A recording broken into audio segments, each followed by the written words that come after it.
Apa yang kau tanam itulah yang akan kau tuai nantinya.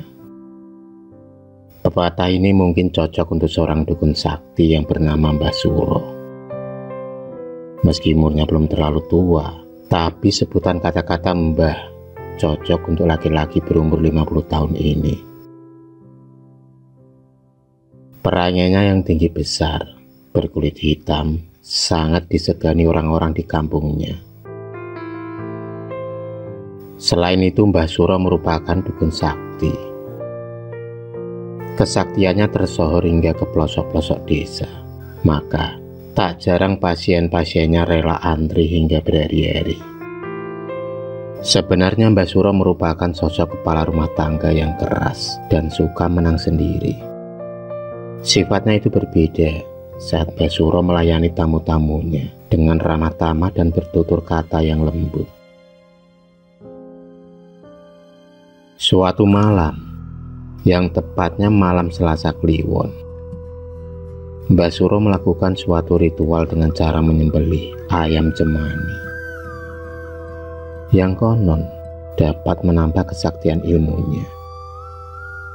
Sebenarnya itu sah-sah saja dilakukan, tapi hal itu menjadi tidak sah lantaran Sunarti istrinya sedang hamil tua, yang mana kata orang-orang tua dahulu, suatu pantangan bagi seorang suami melakukan kegiatan seperti menyembelih binatang dan berbuat yang kurang baik di saat istri sedang mengandung.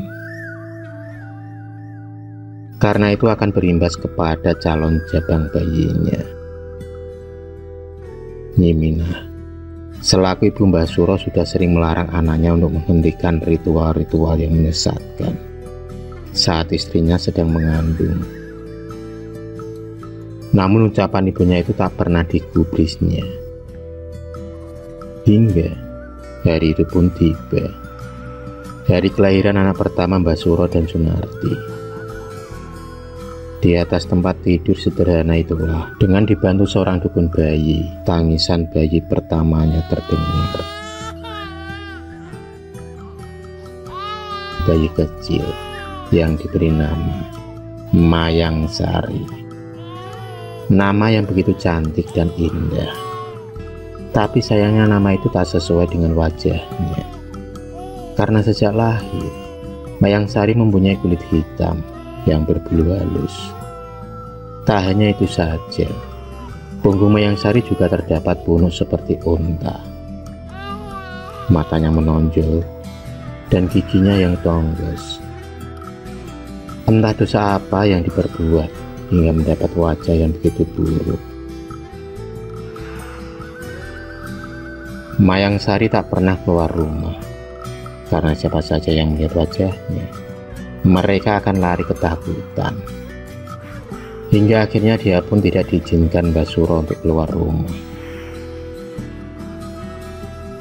Hanya dari celah dinding bambu itulah Mayang Sari mencoba mengintip keindahan di luar sana.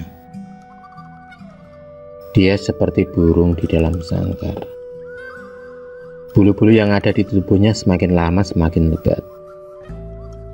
Hanya ibunya dan neneknya lah yang selalu setia menghiburnya setiap kali Mayang Sari kesepian. Sebenarnya Nyiminah mengetahui penyebab Mayang Sari lahir dengan wajah yang begitu buruk rupa. Itu tak lain karena perilaku Mbah Suro yang sering melakukan ritual-ritual pemujaan setan. Penderitaan Mayang Sari semakin sempurna dengan perilaku ayahnya yang sering memindahkan penyakit pasien ke tubuhnya. Pasien yang terkena santet, teluh, dan guna-guna. Dengan kesaktian ilmu hitamnya itulah Mbah Suro memindahkan penyakit-penyakit itu ke tubuh Mayang Sari. Sering Mbah Suro tertawa kegirangan sambil menghitung lembaran-lembaran uang kertas di tangannya tanpa menghiraukan tangisan anaknya. Nyiminah dan Sunarti bukan tak hanya diam begitu saja. Sudah berulang kali mereka menentang perbuatan Mbah Suro kepada darah dagingnya. Tapi berulang kali itu juga Mbah Suro tak menghiraukannya.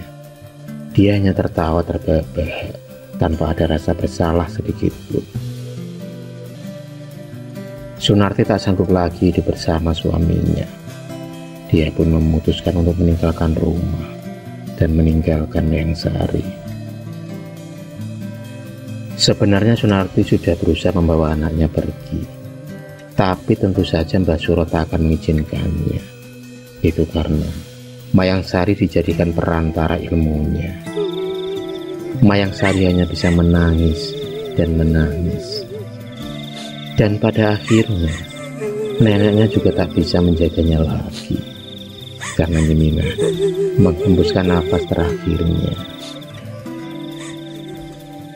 Sebelum meninggal, Nyimina memberikan Mayang Sari sebuah keris kecil seukuran jari jempol.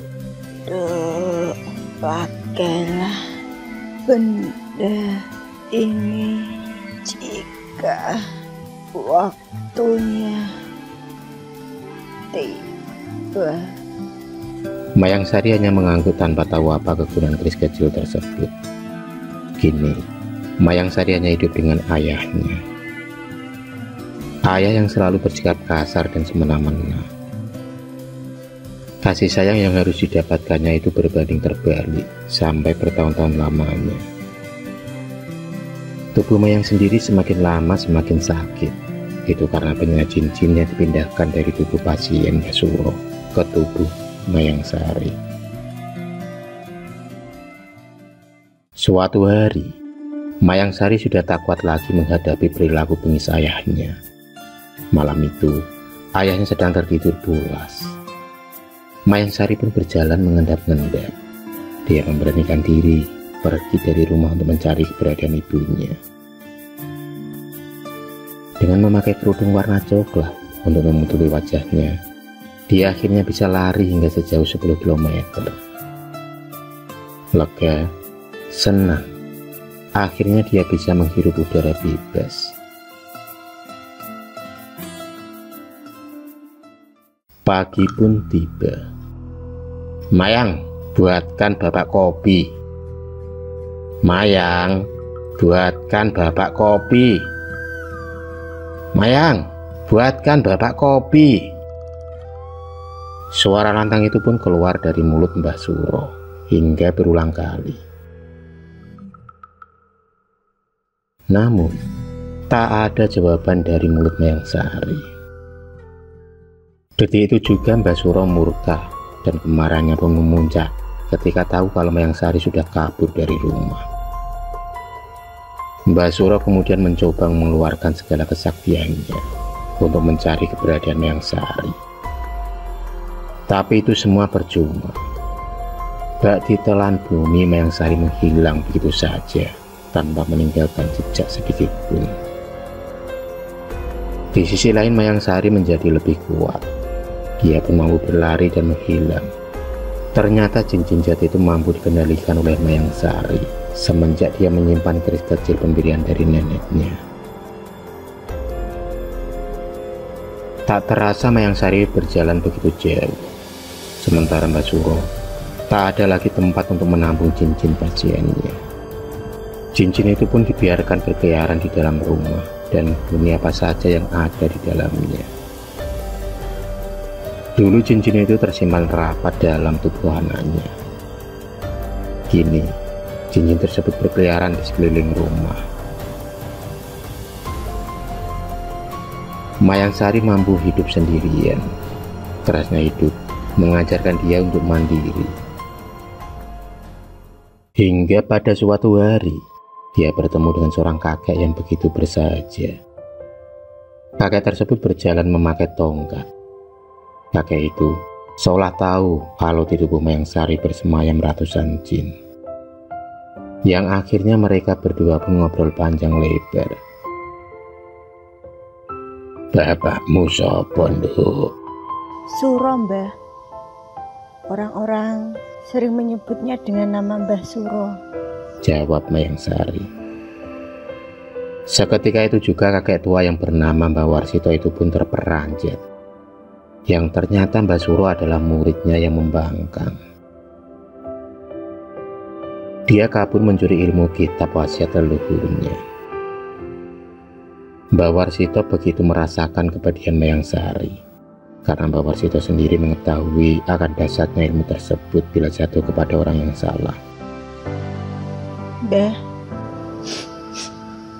Mbah, sebelum nenek meninggal, beliau memberikan benda ini padaku. Ucap Mayang Sari sambil menyodorkan keris kecil kepada Mbah Warsito. Mayang Sari berharap ada sebuah titik terang untuk menghentikan ilmu sesat ayahnya. Sambil mengangguk-ngangguk, Mbah Warsito kemudian menjelaskan kalau benda tersebut adalah satu-satunya pengapesan ilmu Mbah Suro. Ilmu hitam Mbah Suro akan lenyap ketika keris itu dilarung di pantai laut selatan. Dan akhirnya Mayang Sari dan Mbah Warsito kemudian berangkat menuju pantai laut selatan.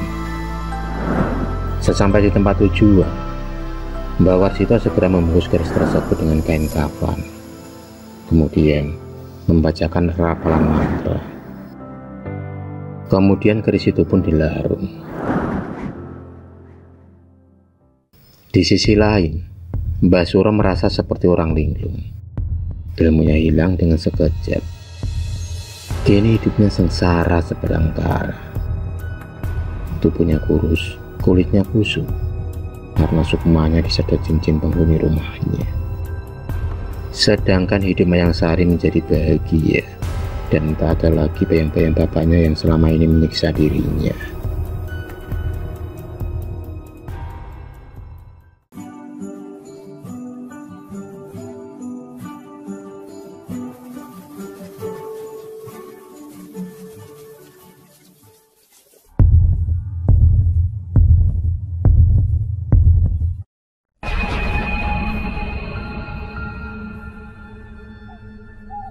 Terima kasih sudah menonton video cerita bergambar ini. Klik subscribe untuk terus berlangganan video-video cerita bergambar selanjutnya. Semangat berkarya.